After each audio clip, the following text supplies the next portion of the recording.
Hello అండి, అందరికీ నమస్తే. వెల్కమ్ టు సుబుస్ కిచెన్. ఈరోజు వీడియోలో బంగాళదుంప కర్రీ ఎలా చేసుకోవాలో చూపించబోతున్నాను. ఈ మసాలా ముద్ద గనక వేస్ట్ చేసుకున్నారంటే టేస్ట్ అయితే చాలా బాగుంటుంది. అచ్చం భోజనాల్లో పెట్టే బంగాళదుంప కర్రీ ఇలానే ఉంటుంది. తప్పకుండా మీరు కూడా ట్రై చేయండి. ఈ కర్రీ అన్నంలోకి, చపాతీలోకి, పూరీలోకి ఎందులోకైనా కూడా సూపర్గా ఉంటుందండి. తప్పకుండా మీరు కూడా ట్రై చేసి మీకు నచ్చితే కామెంట్ చేయండి. నా వీడియో నచ్చితే ఒక లైక్ చేయండి. ముందుగా అయితే పావు కేజీ కన్నా ఎక్కువ, అర కేజీ కన్నా తక్కువ బంగాళదుంపల్ని తీసుకున్నానండి. పెద్ద బంగాళదుంపలు అయితే కనుక ఇలా కట్ చేయండి. చిన్నవైతే అలానే ఉడకబెట్టేసుకోవచ్చు. ఒక కుక్కర్ తీసుకొని అందులోకి ఈ బంగాళదుంపల్ని వేసేసుకొని తగినన్ని వాటర్ వేసుకోవాలి. బంగాళదుంపలు మునిగేంత వరకు వాటర్ వేసుకొని హాఫ్ టీ స్పూన్ సాల్ట్ వేసేసుకొని మూత పెట్టేసి స్టవ్ పైన పెట్టేసుకొని 3 విజిల్స్ వచ్చేంత వరకు ఉడికించుకోండి. ఈలోపు మసాలా ప్రిపేర్ చేసుకుందాము. ఒక మిక్సీ గిన్నె తీసుకొని అందులోకి 1 స్పూన్ ధనియాలు, 1 స్పూన్ జీలకర్ర, 3 పచ్చిమిర్చి, ఒక చిన్న అల్లం ముక్క, 7-8 వరకు వెల్లుల్లి రెబ్బలు వేసేసుకొని ఇలా బరకగా గ్రైండ్ చేసుకోండి. రోట్లో మనం ఎలా అయితే నూరుకుంటామో అలా వచ్చేలాగా గ్రైండ్ చేసుకొని పక్కన పెట్టేసుకున్న తర్వాత ఇప్పుడు మనకి బంగాళదుంపలు అయితే ఉడికిపోయినాయి కదా, వీటిని తీసి ఒక ప్లేట్లోకి పెట్టేసుకొని చల్లారిన తర్వాత పైన తొక్క తీసేసుకోండి. మనకి బంగాళదుంపలు ఉడికితే తొక్క ఇలా ఈజీగా వచ్చేస్తుందనమాట. తొక్క తీసేసి పెట్టేసుకుని వీటిని మరి చిన్న చిన్న ముక్కల్లాగా కాకుండా కొంచెం మీడియం సైజు ఉండేలాగా చూసుకోండి. మరి చిన్న ముక్కలు కట్ చేసుకుంటే కనుక మనకి కూరలో ముక్కలు అనేవి కనపడవన్నమాట.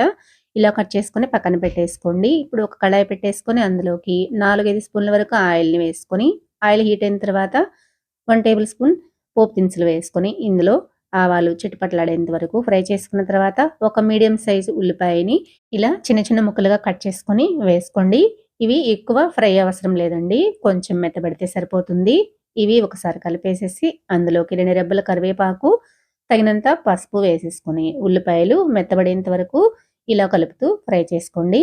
గోల్డ్ కలర్ రానవసరం లేదండి, ఇలా మెత్తబడితే సరిపోతుంది.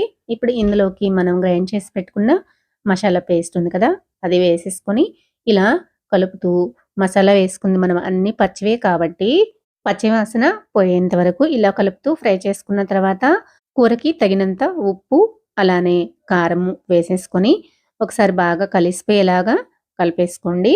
మనం బంగాళదుంపలు ఉడకబెట్టుకునేటప్పుడే కొంచెం ఉప్పు వేసుకున్నాము, అలానే మసాలా వేసుకునేటప్పుడు కూడా పచ్చిమిర్చి వేసుకున్నాం కాబట్టి ఆ కారానికి తగ్గట్టుగా వేసేసుకొని కలుపుకున్న తర్వాత ఒక half teaspoon garam masala powder వేసుకొని బాగా కలిపేసుకొని ఇప్పుడు మనం ఉడకబెట్టేసుకున్న బంగాళదుంప ముక్కలన్నింటినీ కూడా వేసుకున్న తర్వాత ప్రతి ముక్కకి మసాలా పట్టేలాగా ఇలా అడుగు నుంచి పైకి బాగా కలిపేసుకోవాలి.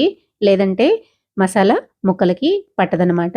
చూసారా, ఈ విధంగా బాగా కలిపేసుకున్న తర్వాత ఇప్పుడు మూత పెట్టేసి 1 నిమిషం పాటు మగ్గించామంటే సరిపోతుంది.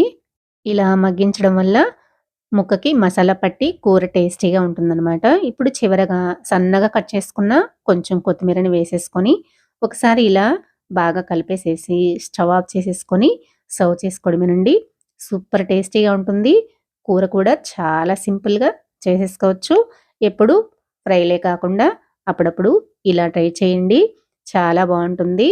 ఈ కర్రీ అన్నంలోకి, చపాతీలోకి, పూరీలోకి ఇలా ఎందులోకైనా సరే సూపర్ టేస్టీగా ఉంటుంది. తప్పకుండా మీరు కూడా ట్రై చేసి మీకు ఎలా వచ్చిందో కమెంట్ చేయండి. నా వీడియో నచ్చితే లైక్ చేయండి, సబ్స్క్రైబ్ చేయండి, షేర్ చేయండి. మరో మంచి వీడియోతో మళ్ళీ కలుద్దాం. Thanks for watching.